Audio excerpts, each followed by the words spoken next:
korjoogteynayni طبعا موضوع بريهم بين halkan u fadhinay wasaaradaha kala duwan aynu ula kulmaynay wuxuu ahaa in hay'adaha dawladda wasaaradaha iyo agenciyada talo la bido oo la weydiiyo maadaama iyagu ay yihiin farsamo yaqaanadii ama howlwadeenadii ama mas'uuliyiintii gacanta ku hayay aagaga shaqo ay mas'uulka ka yihiin in talo laga weydiiyo nuxurka iyo qodobada khuseeya ee dastuurka ku jira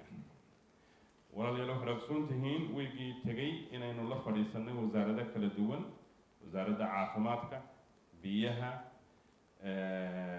xanaanada xoolaha kalluumaysiga isgaarsiinta wasaaradahaasoo dhammaantood iyo qaar kaloo badan oo soo gudbiyey fahamka iyo fikirka ay ka qabaan sida awoodaha loogu kala qaybanayo labada heer ee dawladdu ay ka kooban tahay heer federaal iyo heer maamul goboleed iyo sida ay hawsha wadaagayaan maanta wasaaradahana waxaan u kala qaybinay thematic areas amaaga kala duwan wixii wax soo saar kalluumaysiga biyaha xanaanada xoolaha iyo beeraha waan israacinay caafimaadka iyo waxbarashada iyo adeega bulshadana waan israacinay maantana halkan waxaynu u fadhinaa inaynu xayndaabka guud sharciga ilaalinta sharciga hay'adaha ama wasaaradaha harsanay inaynu la tashanno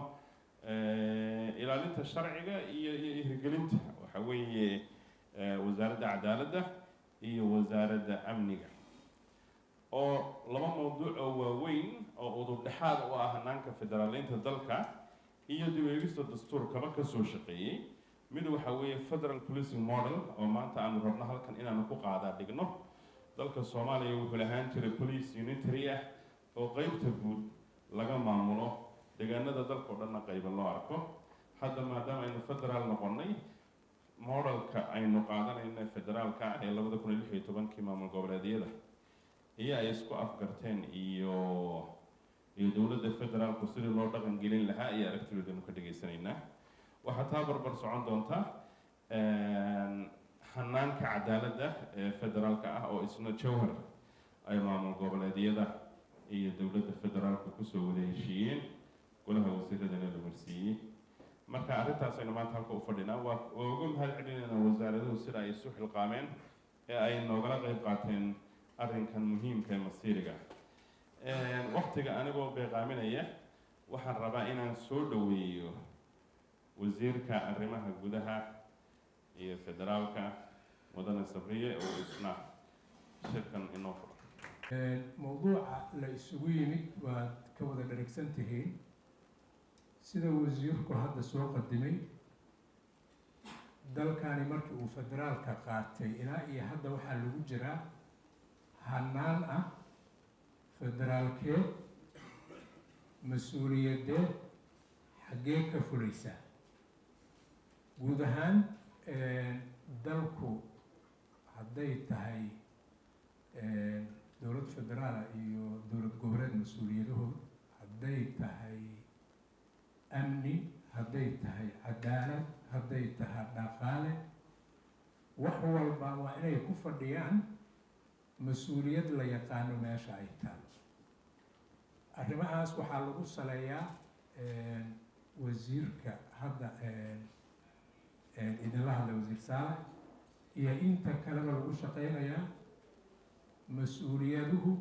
meesha ay ugu fiican oo ay ka fuli karaan in la dhigo ama ha ahaato hadda wasaaradaha uu tiriyo wasiirku oo hore loo arkay ama ha ahaato inta dhiman oo fahamku yahay maanta halkaan in cadaaladii iyo ay maanta halkaan u joogaan inay iyaguna presentationkooda sameeyaan guud ahaan arrinka dhani wuxuu ku urursan yahay in nidaamkii federaalka ahaa la calaameeyo mabaadi'da ugu waaweyn sida loo wadaagayo kadibna laga hadlo mabaadi'daasi sida ay u kala qaybsamayaan tusaale yar haddaan qaato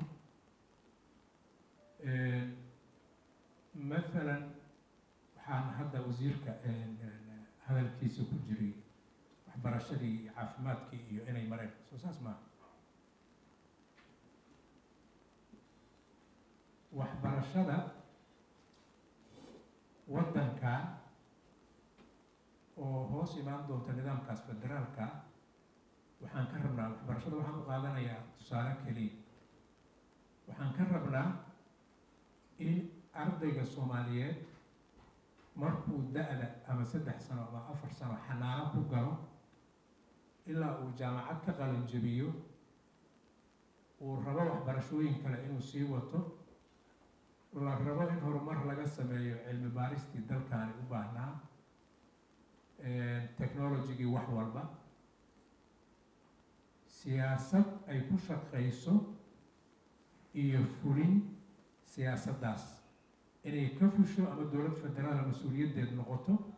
ama noqoto mid dowlad goboleed ama noqoto mid gobol ama mid noqoto mid degmo ama mid tuulo.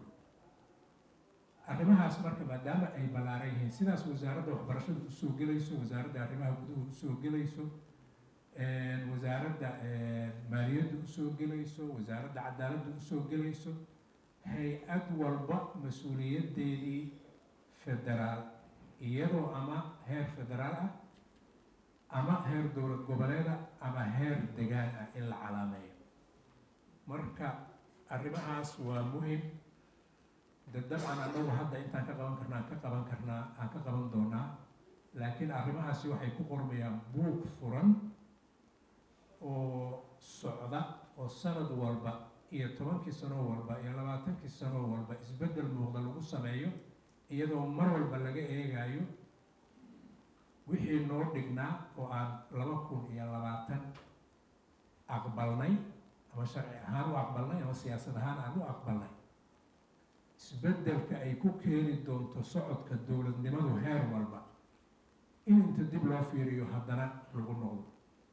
wasiir Saalax oo ah wasiirka dastuurka ayaa runtii initiative-kan iska lahaa bilowgeedii oo yidhi war annaga howlaan nala ka rabay, howlaha iyagana waxay jiraan wasaarado badan, wasaaradaheennii oo dhan inta isu nimaadno intii nagala shaqaynaysay oo saaxiibo caalamiya ah isu keeno, khubaro isu keeno. halkaa maanta waxaan arkaya nina dhaqaalaha fadhiya Xasan, where are you? You disappeared. in intaan wadadii inta isugu yimaadaan mashruucaas wasaaradda dastuurka isu keenidda howlaha ay isu keentay aan ka dhaxalno qodobadii aan dastuurka ku darsan lahayn inaan qaabayno. dabcan howlo kale oo aan hadda howlkan lagu qaban karin oo wada hadallo iyo wada xaajoodyo dambe oo siyaasiya iyo oo heerar kala duwana iyo ayay u baahan doontaa. aad iyo aad baan idinkaga mahad celinayaa dadkiina mas-uuliyiinta ah halkaan kusoo aruuray. waa fahmayaa dadka qaarkiis qolkaan ku jira inaysan afka aan ku hadlayo fahmayn, laakiin inta badan af Soomaali ku hadlayso ay tahay in aan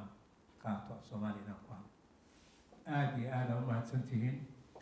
waxaan ku ducaynaynaa awood badan oo dadaal iyo waqtilana aan gelin doonaa hawsha aad halkaan u joogtaan si ay u dhasho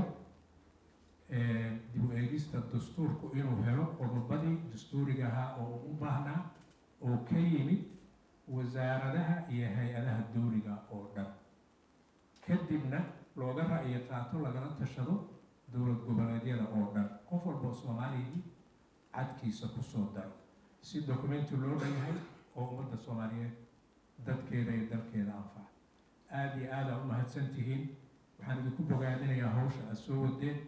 haddana aad ku dhex jirtaan. waxaan aad u rajaynayaa inaan ka wada shaqayno dhammaystir lagu gaaro ujeeddadii aan lahayn inay ka timaado. aad iyo aad aa u mahadsantihiin.